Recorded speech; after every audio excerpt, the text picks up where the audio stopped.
What would you buy with $1.8 billion? A private jet? Maybe your favorite basketball team. No matter how you spend it, it's quite a lot of money. Yet, each year, according to a statistic on copcrisis.com from 2015, police misconduct costs U.S. taxpayers about $1.8 billion each year. This is $1.8 billion that could go towards sheltering the homeless population, improving the infrastructure, and raising salaries of teachers and government workers. Wouldn't you much rather your contribution as a taxpayer go to these things than paying for the misconduct of our police force? My purpose in being here today is to persuade you that not only our police force, but our country as a whole would benefit from requiring the use of body cameras by all U.S. police. Requiring the use of body cameras by police across the country would aid in improved police behavior, as well as gaining clear evidence by law enforcement while they're in the field. Both of these are much needed. Firstly, I'll be explaining the problems that arise as a result of no required body-worn cameras. Next, I'm going to present to you clear and direct solutions we have to these problems that are already right in front of us. And lastly, I'll go over what we can all do to help enforce the use of body cameras worn by police. Going into my first problem, the police brutality that seems to run rampant without the required use of body cameras, I'd like to first share a brief experience that you may have already heard, that of Eric Garner.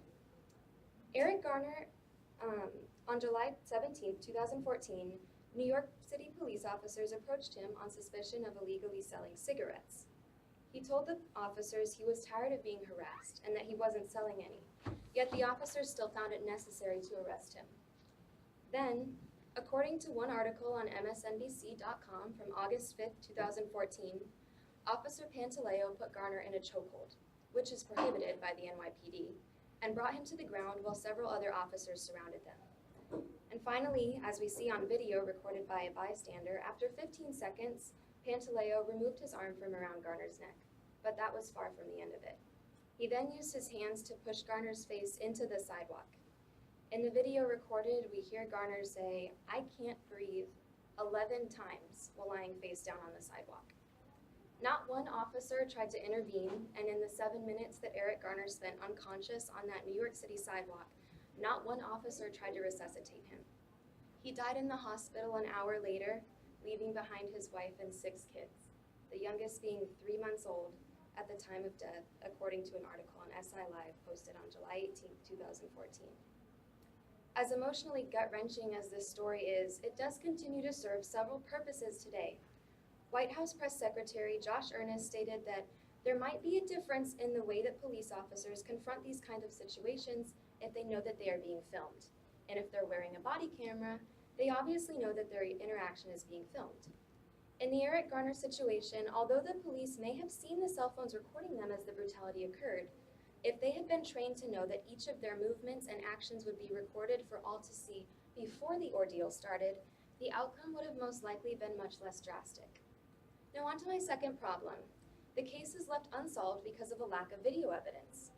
Many cases today are left unsolved because of a small amount of evidence police have available to them to continue the investigation. And without clear video evidence, not only is there missing evidence, but evidence can be mishandled, lost, and even falsified. And we know that evidence that has been tampered with is as good as no evidence at all. I'm assuming all of us here today are aware of the recent mass shooting in Las Vegas that, according to the Las Vegas Sun, from October 5, 2017, left 58 dead and over 545 injured. Many videos were released from the body cams that police officers wore that night, and by re-examining many of them, it proved very critical in figuring out details that would have for sure been missed without them. Body cameras in chaotic and critical scenarios such as that one can be extremely helpful in deciphering important information, such as who the perpetrator is and ways that the victim may have been affected. In fact, according to ActionNewsJax.com from October 4th, 2017, the body cam videos recorded that night of the worst mass shooting in modern U.S. history will be used to train other officers in the future because of their great effectiveness as a teaching tool. As well as chaotic situations as the one aforementioned, body cams also prove extreme effectiveness in situations of he said, she said. If there were no eyewitnesses or recordings in a case such as that of Eric Garner, the situation could have been wildly misconstrued as to make one party look more or less guilty than in reality. but with a clear documented recording of the ordeal, this issue of conflicting testimony disappears completely, and the guilty party will be held completely accountable. As stated in America's Quarterly from spring 2015, the point should be clear. People behave differently when they know that they're being watched, and police are no exception.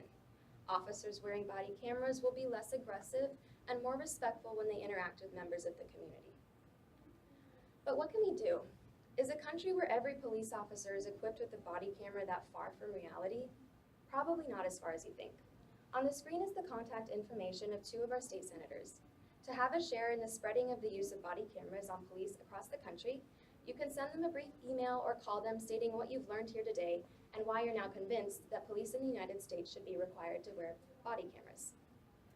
Now, in conclusion, there are many big issues that arise without the use of body cameras by all U.S. police.